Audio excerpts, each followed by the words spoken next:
Morning दोस्तों, welcome back to new good way. आज दोस्तों 17 अक्टूबर 2021 और 17 अक्टूबर 2021 के जो भी डेली करंट अफेयर के क्वेश्चन बनते हैं उन्हें हम आज डिटेल से डिस्कस करेंगे। आज का वीडियो आपको अच्छा लगे तो चैनल को सब्सक्राइब और इसका बेल आइकन वो जरूर प्रेस करें ताकि डेली के जो मैं वीडियो अपलोड कर रहा हूँ उनका नोटिफिकेशन है वो आपको मिलता रहे। अब है 17 अक्टूबर, तो 17 अक्टूबर को कौन सा दिवस मनाया जाता है? तो 17 अक्टूबर को गरीबी उन्मूलन अंतर्राष्ट्रीय दिवस 17 अक्टूबर को मनाया जाता है। और यह है इस साल में जो आईडीपी है उसका विषय है कि answering the call of October 17 to end poverty, मतलब गरीबी को खत्म करने के लिए, जिसमें a path toward peaceful and inclusive societies, जिसमें सोसाइटी में शांतिपूर्ण तरीके से इसको बनाया जाए और इसकी गरीबी है वो उसको ख़त्म किया जा सके। इसके तहत ये मनाया जाता है। अब ये जो संयुक्त राष्ट्र महासभा उसके द्वारा घोषणा की गई थी जिसमें उसकी 25वीं वर्षगांठ थी उसमें, और इसे 22 दिसंबर 1992 को प्रस्तावित किया गया था। तो चलिए स्टार्ट करते हैं क्वेश्चन नंबर 1 से। क्वेश्चन नंबर 1 है, किस संस्थान ने scientific advisory group for origin on novel pathogens का गठन किया है? तो आंसर दोस्तों विश्व स्वास्थ्य संगठन के द्वारा, जो विश्व स्वास्थ्य संगठन इसके द्वारा इसका गठन किया गया है। अब ये है क्या? तो जो विश्व स्वास्थ्य संगठन है इसके महानिदेशक ने ये SAGO है इसकी स्थापना की है। अब और SAGO है वो सचिवालय को एक उभरते और फिर से उभरते जो रोगजनक हैं उन पर एक तकनीकी और वैज्ञानिक विचारों पर यह सलाह देगा। और एक भारतीय महामारी विज्ञानी है डॉक्टर रमन गंगाखेड़कर, इन्होंने कोविड-19 की जो उत्पत्ति है उस पर शोध कार्य करने के लिए विश्व स्वास्थ्य संगठन है WHO उसके वैज्ञानिकों का एक सलाहकार समूह का हिस्सा भी इसमें भारतीयों के द्वारा डॉक्टर के द्वारा लिया गया है हिस्सा। अब WHO है तो WHO के बारे में और पढ़ लेते हैं। WHO की फुल फॉर्म क्या है? तो ये है वर्ल्ड हेल्थ ऑर्गेनाइजेशन। और इसकी स्थापना कब की गई? तो इसकी स्थापना हुई थी 7 अप्रैल 1948 को WHO की स्थापना की गई। और इसका हेडक्वार्टर कहाँ पे है WHO का? तो WHO का हेडक्वार्टर है दोस्तों जेनेवा स्विट्जरलैंड में। और प्रेजेंट टाइम में WHO के महानिदेशक कौन है? तो वो है टेड्रोस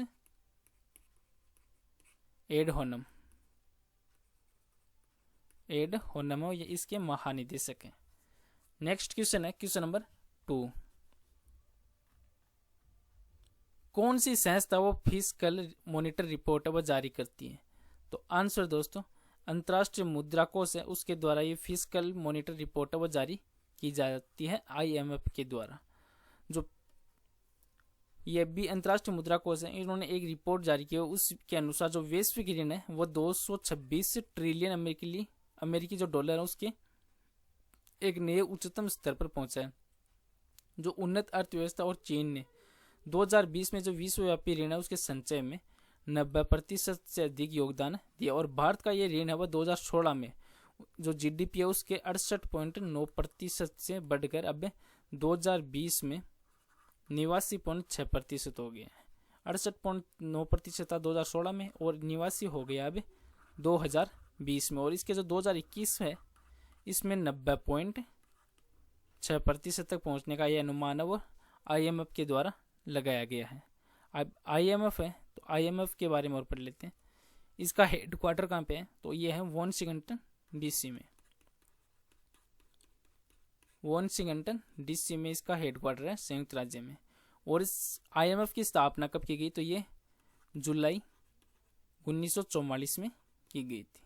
और प्रेजेंट टाइम IMF के प्रबंधक निदेशक कौन है? तो वो है क्रिस्टीन लेगार्ड जो जर्मनी से हैं। IMF है तो एक अंतर्राष्ट्रीय संस्था है जो अपने सदस्य देशों की वैश्विक आर्थिक स्थिति पर नजर रखने का काम करती है। और ये अपने जो सदस्य देश हैं उनको आर्थिक और तकनीकी सहायता वो प्रदान करती है। नेक्स्ट क्वेश्चन है क्वेश्चन नंबर 3, केंद्र सरकार ने किसे एक बार फिर से राष्ट्रीय बाल अधिकार संरक्षण आयोग है NCPCR उसका अध्यक्ष है वह नियुक्त किया है? तो आंसर है दोस्तों जो प्रियंक कानूनगो है इनको ये अध्यक्ष नया नियुक्त किया गया प्रियंक को। जो केंद्र सरकार है उसने प्रियंक को एक बार फिर से जो राष्ट्रीय बाल अधिकार संरक्षण है आयोग, इसका अध्यक्ष नियुक्त किया गया। और सरकार की तरफ से जो जारी गजट है उस अधिसूचना के अनुसार प्रियंका उनका नया कार्यकाल वह 17 अक्टूबर से आज के दिन से ही आरंभ होगा और 3 साल की अवधि के लिए, और आगे जो अध्यक्ष है वो उसकी जिम्मेदारी तक इनका ये कार्यकाल है वो रहेगा। जो प्रियंका वो 2018 में आयोग का अध्यक्ष नियुक्त किया गया था। नेक्स्ट क्वेश्चन है क्वेश्चन नंबर 4।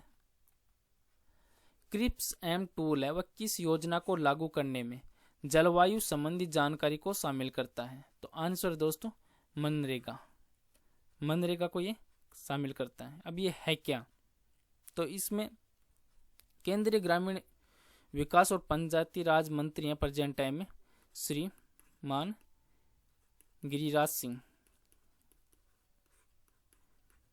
ये ग्रामीण विकास मंत्री। इन्होंने संयुक्त रूप से जो climate resilience information system and planning है ये क्रिप्स एम टूल इसको लॉन्च किया, और इसका उपयोग है वह महात्मा गांधी राष्ट्रीय ग्रामीण रोजगार गारंटी योजना उसके तहत एक भौगोलिक सूचना प्रणाली GIS उससे आधारित एक वाटरशेड योजना में जो जलवायु सूचना उसके एकीकरण के लिए प्रयोग किया जाएगा। नेक्स्ट क्वेश्चन है क्वेश्चन नंबर 5। केंद्रीय मंत्रिमंडल ने कितने सरकारी क्षेत्र में के साथ साथ निजी क्षेत्र के स्कूलों को भी सैनिक स्कूल सोसाइटी से संबंध के लिए अपनी मंजूरी है वो दी है? तो आंसर है दोस्तों ये 100 स्कूल सोसाइटी को ये मंजूरी दी गई है। तो जो केंद्रीय मंत्रिमंडल है इसने सैनिक स्कूल सोसाइटी के साथ अब सरकारी और जो निजी क्षेत्र के 100 विद्यालयों की अब संबंधा को मंजूरी दी है, और इसका मकसद है वो बच्चों में मूल आधारित शिक्षा और चरित्र के साथ साथ प्रभावी नेतृत्व अनुशासन आदि को बढ़ावा देना है। जिसमें भारत के प्रेजेंट टाइम प्रधानमंत्री नरेंद्र मोदी इन्होंने एक केंद्रीय मंत्रिमंडल की बैठक में इस प्रस्ताव को मंजूरी दी है ताकि जो बालक है उनकी शिक्षा उच्चतम स्तर तक पहुंचाई जा सके और उनको एक गौरवशाली इतिहास दिया जा सके। नेक्स्ट क्वेश्चन है क्वेश्चन नंबर 6। केंद्र सरकार ने फॉस्फेटिक और पोटास खाद पर कितने करोड़ रुपए की शुद्ध जो सब्सिडी है उसकी घोषणा की है? तो आंसर है दोस्तों ये 28,655 करोड़ रुपए जो सरकार है इसने एक फॉस्फेटिक और जो पोटास है उस खाद पर 28,655 करोड़ रुपए की जो शुद्ध सब्सिडी है नेट सब्सिडी वह देने की घोषणा की। और जो प्रधानमंत्री की अध्यक्षता में आर्थिक मामलों की जो कैबिनेट में कमेटी है उन्होंने अब 1 अक्टूबर 2021 से 31 मार्च 2022 तक जो फॉस्फेटिक और पोटास खाद है उसके पोषण तत्व आधारित जो सब्सिडी दर है उनको मंजूरी दी गई है, जिसके अंतर्गत किसानों को सभी जो फॉस्फेटिक और पोटास उर्वरक हैं उनको सस्ती कीमतों पर आसानी से उपलब्ध करवाया जा सकेगा। नेक्स्ट क्वेश्चन है क्वेश्चन नंबर 7। केंद्रीय गृह मंत्रालय ने गोरखा प्रतिनिधियों और किस राज्य सरकार के साथ त्रिपक्षीय वार्ता है वह शुरू की है? तो आंसर है दोस्तों पश्चिम बंगाल ने शुरुआत की है। अब क्या है किस लिए शुरुआत की है? तो ये केंद्रीय गृह मंत्रालय ने एक दार्जिलिंग में हिल्स तराई और डुआर्क जो क्षेत्र है वहां पर पश्चिम बंगाल की जो सरकार है उसने गोरखा प्रतिनिधियों के साथ एक त्रिपक्षीय वार्ता शुरू की है। यह बातचीत उत्तर बंगाल क्षेत्र में राज्य की मांग को हल करने के उद्देश्य से आयोजित की गई है, और इस वार्ता के अध्यक्ष व गृह मंत्री हैं प्रेजेंट टाइम भारत के अमित शाह इन्होंने की है। और पश्चिम बंगाल की सरकार के अधिकारी हैं उनके दूसरे जो बातचीत है वह नवंबर 2021 में निर्धारित की गई है। अब पश्चिम बंगाल है तो पश्चिम बंगाल के बारे में और पढ़ते हैं। पश्चिम बंगाल की स्थापना कब हुई? तो ये 26 जनवरी 1950 को। और पश्चिम बंगाल की राजधानी क्या है? तो वो है कोलकाता। कोलकाता वो पश्चिम बंगाल की राजधानी है। और प्रेजेंट टाइम मुख्यमंत्री कौन है पश्चिम बंगाल के? तो वो है ममता बनर्जी।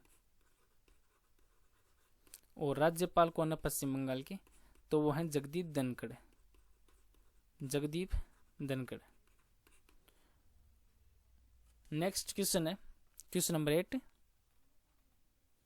किस भारतीय राज्य ने ऑपरेशन सतर्क है उस नाम से गश्ती अभियान वो शुरू किया है? तो आंसर है दोस्तों नई दिल्ली। अभी गश्ती अभियान वो क्या है? तो इसके अंतर्गत दिल्ली ने अपराध का मुकाबला करने के लिए, नई दिल्ली है उसमें अपराध का मुकाबला करने के लिए और उसे रोकने के लिए एक सार्वजनिक स्थानों को सुरक्षित बनाने के लिए ऑपरेशन सतर्क है उस नाम से एक गश्ती रात नाइट का अभियान शुरू किया, जिसमें दक्षिण पश्चिमी जिला ने पुलिस ने गश्त अभियान शुरू हुआ, जहां पर महिला अधिकारियों उसके समेत जो वरिष्ठ अधिकारी वो भी पैदल वो गश्त करेंगे। और इसका उद्देश्य यही रखा गया कि जो उपद्रव करने वाले और नकेल कसना और जनता के बीच एक विश्वास पैदा करने के लिए ऑपरेशन सतर्क है वह अभियान शुरू किया गया। नेक्स्ट क्वेश्चन है क्वेश्चन नंबर 9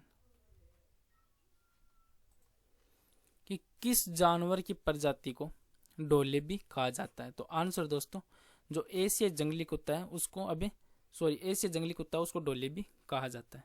ये डोले है वो एक मध्य दक्षिण पूर्व और दक्षिण पूर्व एशिया का एक मूल निवासी जानवर है, जिसमें प्रजातियों के अन्य नाम से भी एशियाई जंगली कुत्ता है, भारतीय जंगली कुत्ता, सीटी बजाने वाला कुत्ता, लाल कुत्ता और पहाड़ी भेड़िया शामिल है। ये वन्य जीव जो संरक्षण अधिनियम है 1972 उसके तहत एक अनुसूचित सेकंड में प्रजाति है, जिसमें अनेक जिलों में पहचान की गई है जहां पर डोले और ऐसे जंगली कुत्ते उनके लिए जनसंख्या कनेक्टिविटी बढ़ाने के लिए आवासों को समेकित किया जा सकेगा। और जानवर है वो पूरे भारत में 3 समूह में पाए जाते हैं, जहां पर पश्चिमी और पूर्वी घाट और मध्य भारत और उत्तर भारत में। नेक्स्ट और लास्ट क्वेश्चन आज का क्वेश्चन नंबर 10 किस सार्वजनिक क्षेत्र की इकाई को महारत्न का दर्जा दिया गया है? तो आंसर दोस्तों पावर फाइनेंस कॉरपोरेशन को। अब ये पावर फाइनेंस कॉरपोरेशन है वह है क्या? तो केंद्र सरकार है इसने पावर फाइनेंस कॉरपोरेशन को महारत्न का दर्जा वो दिया है।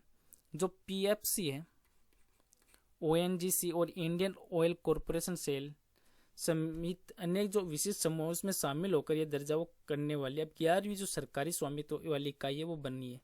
महारत्न का दर्जा वह उस कंपनी को दिया जाता है जिसने लगातार 3 वर्षों में 5,000 करोड़ से भी अधिक का शुद्ध लाभ है वह अर्जित किया है, जिसमें 3 वर्षों के लिए 25,000 करोड़ रुपए का जो औसत वार्षिक कारोबार या 3 वर्षों के लिए जो औसत वार्षिक शुद्ध मूल्य है वह 15,000 करोड़ होना इसमें चाहिए, जिसको महारत्न का दर्जा वह दिया जाता है।